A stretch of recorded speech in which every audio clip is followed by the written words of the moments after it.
High hello good morning friends, welcome back to my channel. तर कशा आहात तुम्ही सगळे? आय होप तुम्ही सगळे खूप छान आणि मस्त मजेत असणार। तर चला आजच्या व्हिडिओला सुरुवात करूया। त्याआधी तुमच्यासोबत एक छोटीशी क्यूटशी गोष्ट तुमच्यासोबत शेअर करते। सो बघा, इथे तुम्ही बघतच आहे, हे म्हणजे काही दिवसांपूर्वी मी मीशोवरून मेडिसिन बॉक्स बोलवला होता।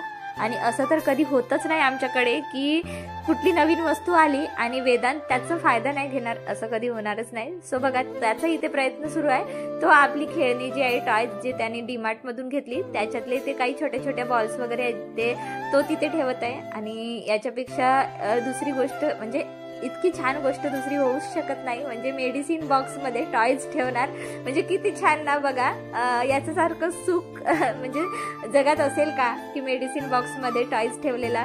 तर असतील, लहान मुलांना काही तेवढं कळत नाही, त्यामुळे ते छोट्या मोठ्या ज्या अशा गोष्टी आहेत ते करतच असतात। आणि खरंच मला खूप म्हणजे आवडते असे काही कार्टूनपणा वगैरे। आणि चला, मी आता थोड्या वेळ जो आहे याच्यासोबत अशा छोटे मोठे गेम्स जे ते खेळत असते आणि तो पण खूप एन्जॉय करते। आणि आता हे खेळणी जुनी होईपर्यंत आता याचाच खेळ जो आहे तो चालणार आहे। जसं स्कूलमधून आलं तसं तो शोधत असतो, त्यामुळे त्यांनी या बॉक्समध्ये ठेवून घेतले आहे सगळे खेळणी वगैरे। तर अशा पद्धतीनेच तो म्हणजे खूप म्हणजे मजा येत असते लहान मुलांना, आणि त्यांच्यासोबत आपल्याला सुद्धा खेळायला मजा येते। तर चला, आता व्हिडिओला मी खरं म्हटलं तर चालू करते। तर बघा, तर टायटल तर तुम्ही बघितलंच असेल, डेली रुटीन मध्ये आनंदी आणि पॉझिटिव्ह कसं राहायचं, खास करून बायकांसाठी हा व्हिडिओ आहे। कारण आपण बायका नेहमी अशा म्हणजे खूप जास्त असं विचार करत बसत असतो। तर बघा, नेहमी चांगल्या गोष्टींचा विचार करा। आता असं म्हणाल की आपल्या आजूबाजूला एवढी निगेटिव्हिटी असते, निगेटिव्ह लोक,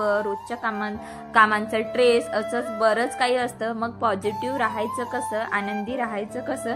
तर बघा, नेहमी चांगल्या गोष्टी धरून राहायला शिका, निगेटिव्ह गोष्टींना तिथेच सोडून द्या। बरेचदा काही गोष्टींमध्ये आपल्याला आपल्या मनासारखं नाही घडत, मग लगेच आपण असं विचार करत बसतो की माझ्यासोबतच काऊन असं म्हणजे होतो का मलाच म्हणजे लोक मलाच दुखावत असतात, भरपूर निगेटिव्ह गोष्टी येतात। तर मैत्रिणींनो, हे सर्वात पहिले मनातून काढून टाका की माझ्यासोबतच काऊन होते। कारण निगेटिव्ह गोष्टी प्रत्येकांसोबतच घडत असतात, फक्त त्या गोष्टींना डील कशी करायची हे मात्र आपल्या हातात असतं। आणि निगेटिव्ह गोष्टींना निगेटिव्ह का घ्यायचं, त्यांचा पॉझिटिव्ह पण विचार करू शकतो। आणि प्रत्येकदा असं नाही की निगेटिव्ह गोष्टी निगेटिव्हच रिझल्ट देते, असं नाही। निगेटिव्ह मधून आपण त्या गोष्टींना पॉझिटिव्हली पण घेऊ शकत असतो।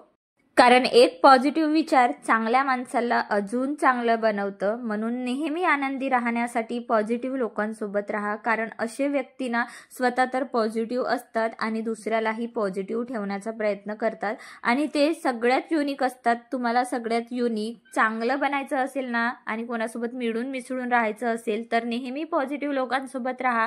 जसं पॉझिटिव्ह लोकांसोबत राहा म्हटलं, तसंच सेम निगेटिव्ह लोकांपासून 4 हात दूरच राहा। आता ते कसं शक्य ते सांगतेच, कारण सगळीकडेच निगेटिव्ह लोक असतात, आपल्या घरी, आपल्या शेजारी, आपल्या फ्रेंड सर्कलमध्ये। एवढंच नाही तर रस्त्याने जाणारी लोक सुद्धा म्हणजे आपल्याला असं जज करतात, त्यांना निगेटिव्ह पॉइंट्स म्हणजे आपल्याद्वारे म्हणजे जज करून जातात। तर आपल्याला त्यांचा निगेटिव्ह पॉइंट जो आहे तो म्हणजे दिसून येतो, पण त्यांचा जजमेंटल पॉइंट आपण किती मनावर घ्यायचा, त्यांचं किती विचार करायचा हे आपल्यावर डिपेंड असते। आपण जर प्रत्येकाचं बोलणं मनाला लावून घेत असलं तर ती आपली चुकी। हा प्रत्येक गोष्टींचा विचार करायला, काही गोष्टी तशाच सोडून द्यायच्या। कारण आपण जरी म्हटलं निगेटिव्ह लोकांपासून दूर राहू, पण बरेचदा निगेटिव्ह लोक आपल्या घरातच असतात, ज्यांच्यासोबत मन नसताना सुद्धा राहावं लागते। मग अशा वेळीस त्यांना इग्नोर करायचं, कारण कसं आहे ना, आपल्याकडे इग्नोर केल्याशिवाय दुसरा काहीच उपाय नसतो। आज करा इग्नोर, उद्या करा इग्नोर, मग आपल्याला अशी सवय झाली तर त्यांच्या बोलण्याचा पण आपल्यावर काही परिणाम होणार नाही। आणि त्यांनाही समजेल की हे आता मला इग्नोर करत आहे, तर तो पण समजून जाईल। कारण अशा लोकांना इग्नोर केल्याशिवाय आपण दुसरं काहीच करू शकत नाही।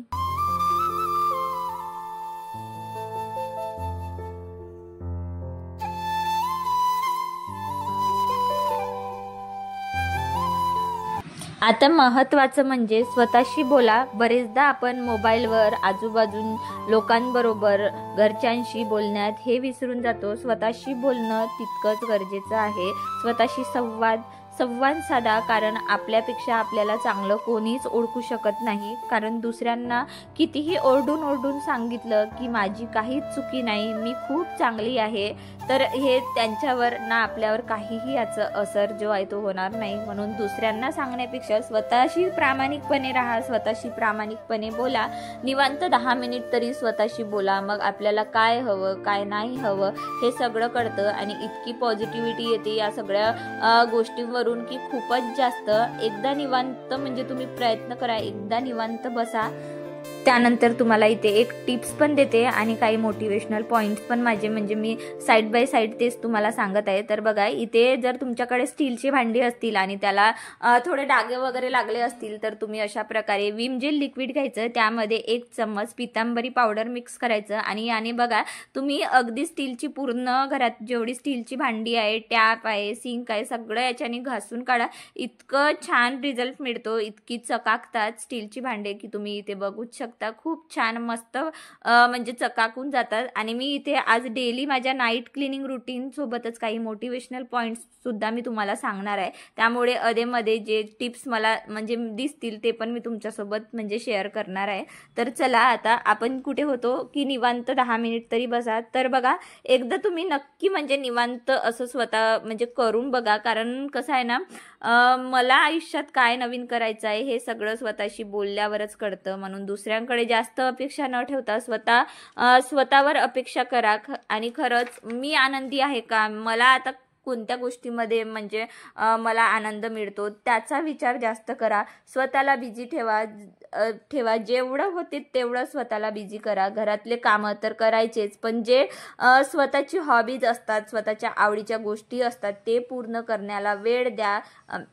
डान्स आवडते, डान्स करा. बुक वाचायला आवडते, बुक वाचा. कुठे जॉब करायला आवडते, कुठे जॉब करा. कुठे सिंगिंग आवडते, सिंगिंग करा. असंच बरेच काही. तर बघा, मला व्हिडिओ बनवायला खूप आवडते, म्हणून मी घरातली कामे, मुलं सगळं सांभाळून व्हिडिओ बनवते. कारण मला कुठेतरी बिझी व्हायचं आहे, म्हणजे फालतू विचार येणारच नाही. फालतू विचार म्हटलं तर निगेटिव्हिटी तर दूरच राहील. तर अशा होत्या काही मोटिवेशनल गोष्टी ज्यातून तुम्हाला थोडं जरी मोटिवेटेड केलं असेल मी, तर प्लीज मला कॉमेंटमध्ये सांगायला विसरू नका. व्हिडिओ आवडला असेल तर चॅनलला लाईक, शेअर, सबस्क्राईब नक्की करा. So bye.